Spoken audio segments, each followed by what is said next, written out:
The fact is, most decisions are made by companies when the sales guy is not present. Decisions really are made in closed meetings. You're not there, but your champion, they are. So load up, get that information from your champion, make it to their benefit to work with you, make it to their benefit to implement your software, and you will have an insider. That's what you need. It's very hard to win deals over a couple 100,000 without a champion. This is Venture Kid Radio. I'm Mark Goldenstein. In this episode, I interview Rob Neivert, venture partner at 500 Startups, about how to close enterprise sales. Rob has made over 70 seed stage investments with a focus on B2B startups. He has founded or worked in 8 startups, twice as CEO, with 4 exits and 4 still operating. He has led sales workshops for hundreds of companies and has 2 degrees in science and engineering from Stanford. We drill into Rob's 4-stage sales framework: how to research prospects, discover needs, run demos, and close deals. We suggest a few tools for these stages, but none of our suggestions were solicited or paid. I also share some lessons from my experience at Breakthrough, an online therapy startup I founded that signed over 30 health insurers and covered 10 million people. I'll warn you that Rob talks fast and loud, so you may want to lower the volume or get some coffee. This is How to Close Enterprise Sales with Rob Neivert.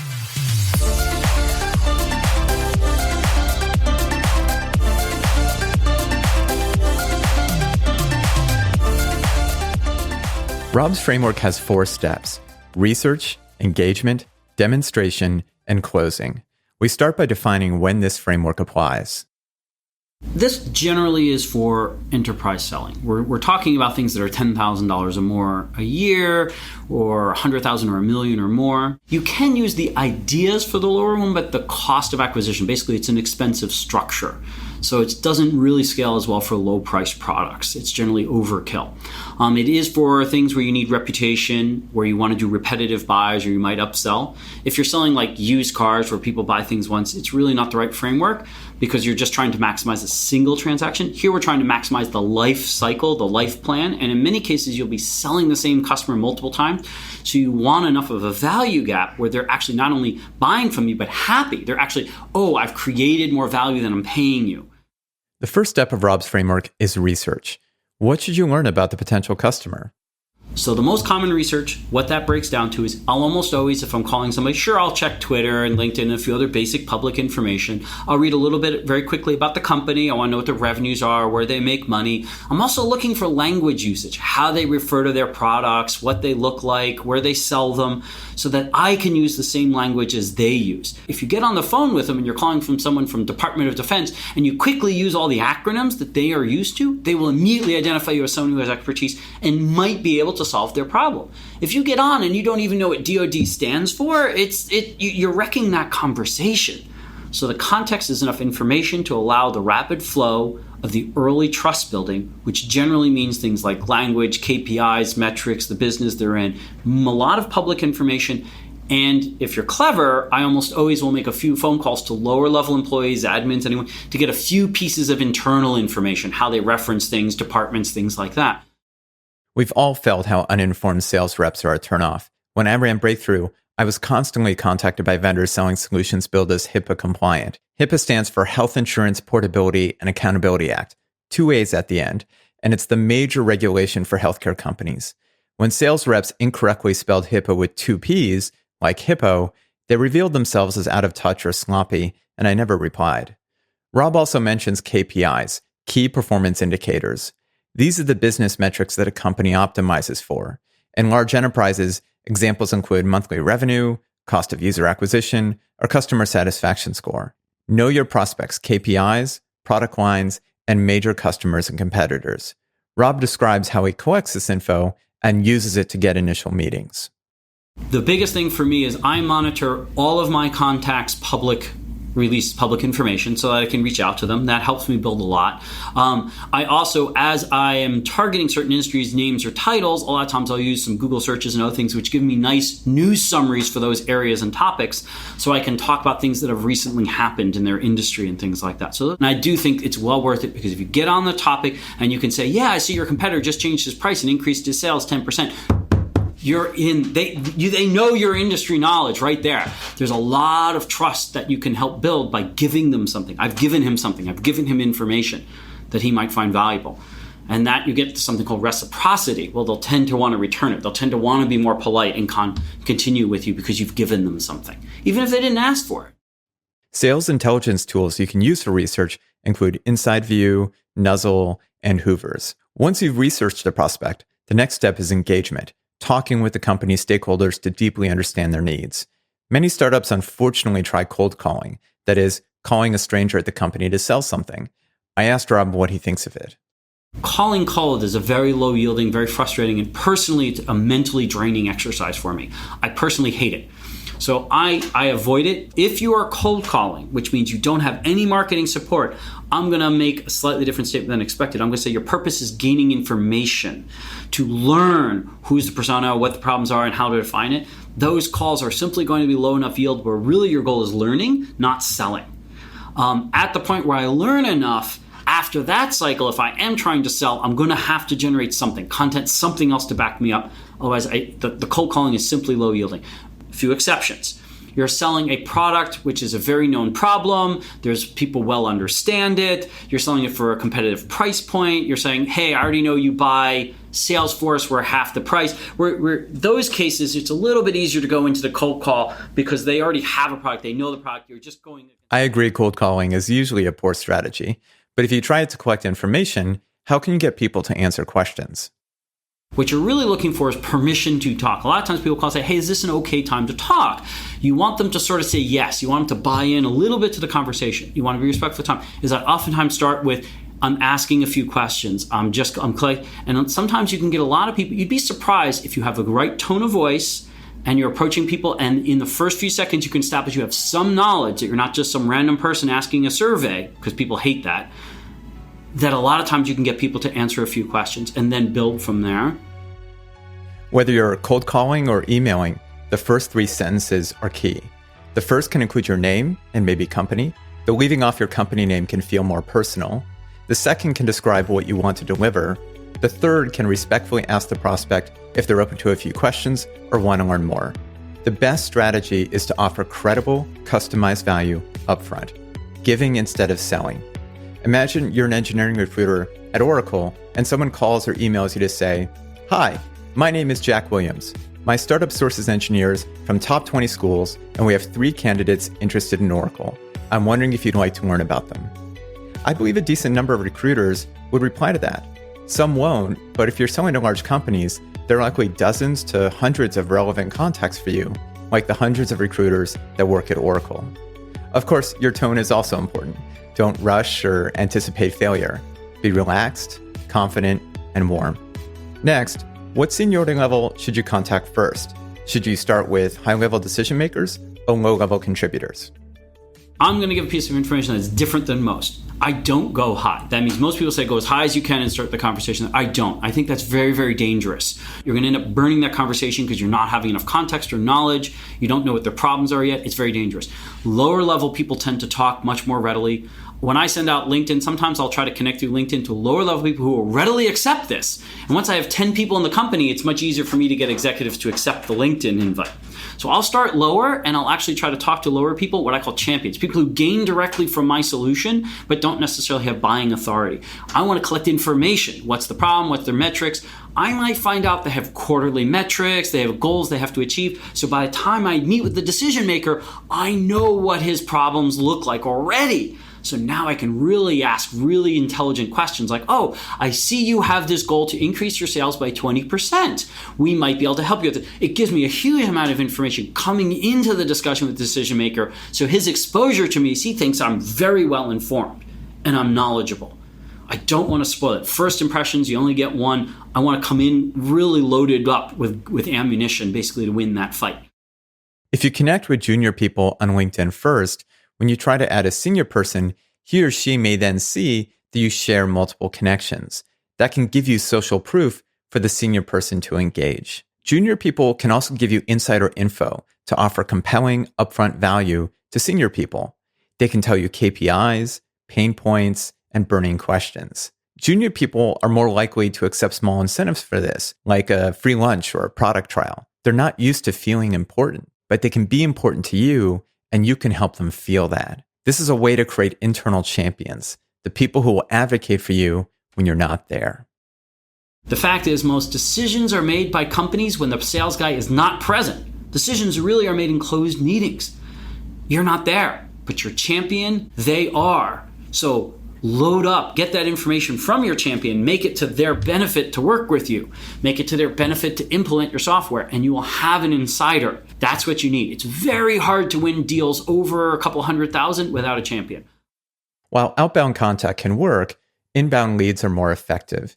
How do you generate inbound leads?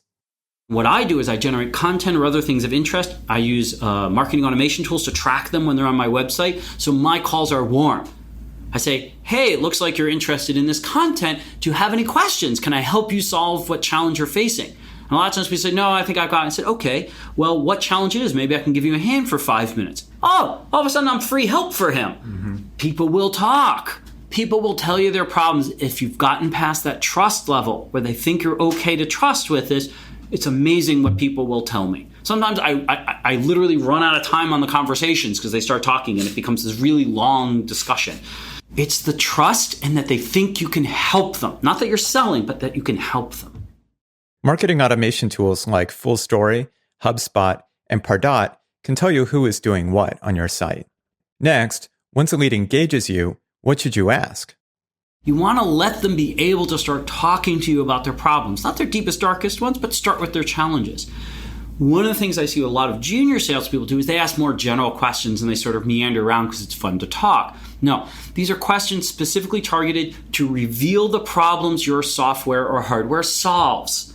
And that's one of the things is if you don't know what that is, if you're a founder and you're very early and you don't know what that is, these conversations start off very broad. That's okay. But you should very rapidly start moving to the point where you know what questions to ask to get people to acknowledge if they have the problem that you solve or not. The second thing to understand is it's a completely different thing if I tell them they have a problem versus if they tell me they have a problem. Nobody's going to believe me. I'm a sales guy. But if they tell me they have the problem, they obviously believe themselves. But you're actually building more authority later when you go to solve it because they've already told you they have that problem. The questions you ask shouldn't be brain-dead ones, like, would you like to drive more sales? They should be specific and genuine, like, are you more focused on sales if you're a low-priced or high-priced product? If your solution only makes sense for high-priced products, this question helps you qualify the lead and show fit.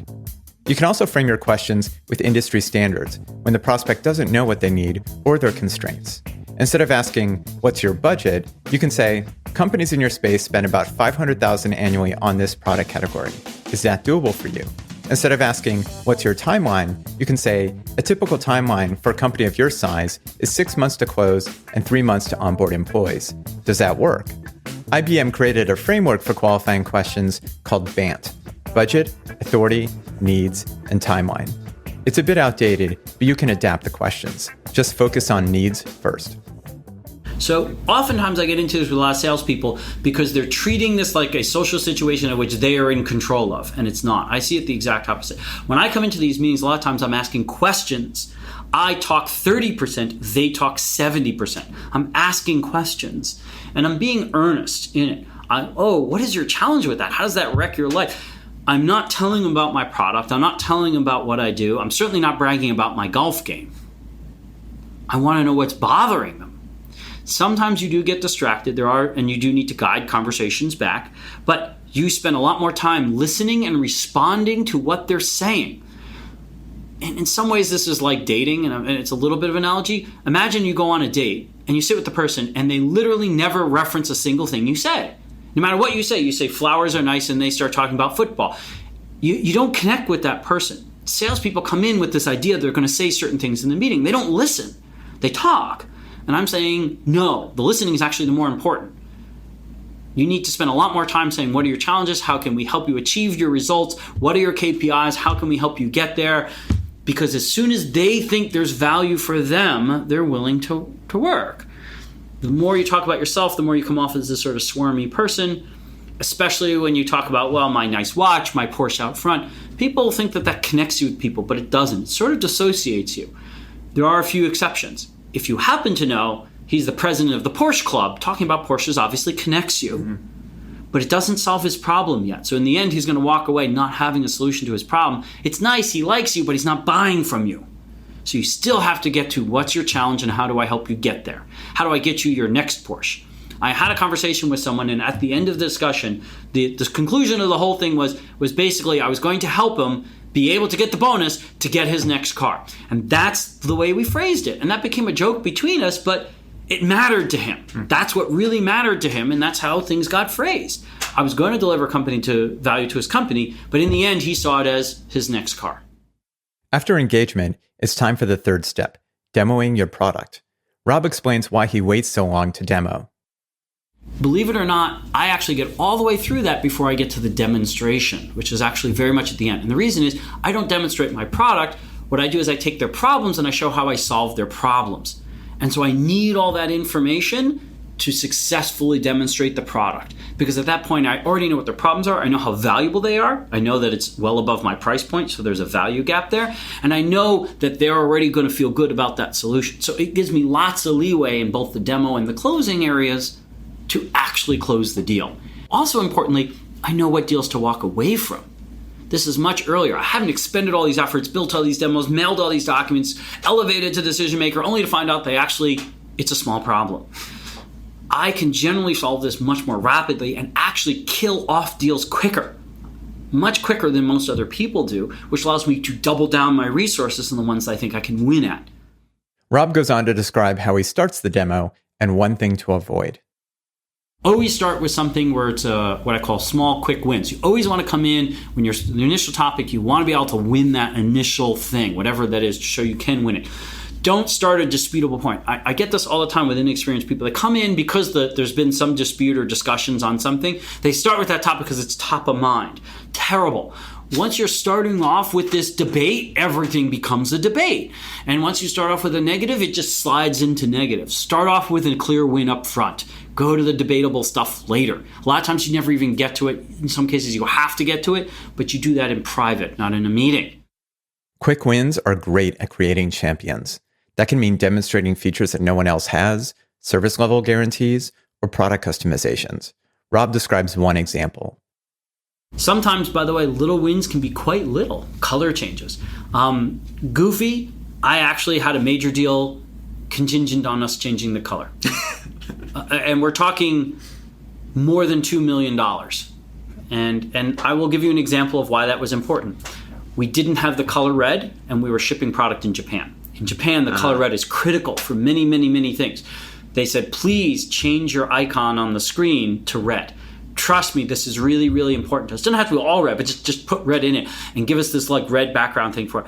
My internal team was like, come on, man, this is a really big change for us. But for various reasons, it was actually quite hard for us to make those changes. We went back and forth, and we actually implemented it. And you literally could see the day it went live at how different the interactions went. I saw an example of this at Breakthrough when we engaged Blue Shield of California about reimbursing online therapy for their members. During a demo, one of their VPs asked if we supported email attachments. We said no, but give us a week. Because we were built on Ruby on Rails, our engineering team could install a common module for email attachments. We also knew our users would want them, so we deployed the module, returned to Blue Shield a week later, and showed attachments in action. The VP was impressed. She was used to internal features taking months, and we just delivered what she wanted in a week.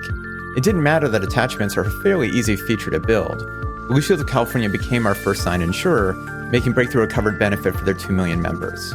While showing features can create quick wins, Rob focuses on how those features solve problems. I understand people want to do this whole, here's how you log in, here's the high-level dashboard screen, but if that's not how you win, people are going to start thinking about their email.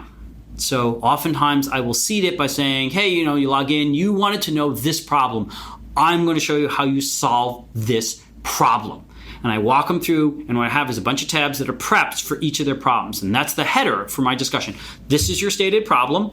You said that if I do this, that this is worth about $3 million a year or whatever it is, or this is the project you want to make sure you're going to be successful at. So I'm going to show you how to do it. And I walk them through the product exactly solving their problem. because they don't actually care about my product. They don't care what my screens look like 90% of it. Yeah, okay, occasionally you get a designer in the room who hates the fact that you rounded corners or something. But most of those people in the room, if you say, I solved this problem, and you walk them through how it solves it, at the end they might go, yeah, it solves the problem, then you win. Here are 9 ways to optimize your demo. 1. Prepare for technology failures. Bring your own Wi-Fi hotspot, computer cables, paper backups, even a mobile projector. If you end up using them, you'll score points for being prepared. 2. Read your audience. If they seem warm and social, invest a few minutes asking about their day or interests. If they seem cold or hurried, get to the point quickly. 3. Dress to the company's culture. If you're pitching a law firm or bank, you'll likely need a suit. If you're pitching a startup, business casual is probably fine. One startup selling to the military employed veterans dressed in uniform. Show your prospect that you're one of them. 4. Don't condescend by explaining widely understood facts or acronyms. Speak to the prospect as a peer. 5. Customize the demo's design with the prospect's logo, colors, and real-looking data. 6. Summarize past discussions. You'll show you're organized and ready to dive into new points. 7. Consider some light humor, especially an inside joke that shows you understand the market. Comedian Victor Borge said, "The shortest distance between two people is laughter." For example, one cybersecurity firm joked about the poor state of enterprise IT with a classified ad. For sale, parachute. Only used once, never opened, small stain. 8. If you don't know whether the prospect wants a certain feature, ask. If they say no, don't demo it, just move on. 9. Admit if your product can't do something. Your credibility is too important to fudge facts, especially in enterprise sales that depend on long-term contracts. Most of all, be a partner. It sounds cheesy, but if you can flip the pitch from feeling adversarial to collaborative, where the prospect believes you can and will help, you'll earn the trust that closes deals. Next, when do you switch from pitching to the final stage of closing? It's really not until the point where they basically said, this solves my problem and it creates lots of value and it's very important to me, that I basically close out the deal. But at that point, think about how much ammunition you have in that lever, how much leverage you have on price. You know how valuable it is. You know they're saving $5 million this year. You say, I'll tell you what, I'm just going to capture 20%. It's a $1 million deal. You're making $4 million this year. How much leverage do you have? I have a lot of salespeople who get to try to go to close and they don't have enough leverage to close because they don't know how much value they're creating. They don't know what it's really solving. They don't know how it's going to land in the organization. They don't know its political risk. So they're trying to fight against that at the close. And at that point, they know you're a sales guy. You're trying to sell them a product. You've given them a quote. So they're not going to share information that readily anymore. If you're closing, how do you negotiate for the pricing you want? When you get to the end and it gets to the buyers, the people that are supposed to buy this thing, they always come back to you if they want this 20% discount or whatever. I've got a baseball bat. Because let me tell you, I've got a bunch of guys. I have a clear value statement. I know I'm going to say, look, you guys are going to save $4 million.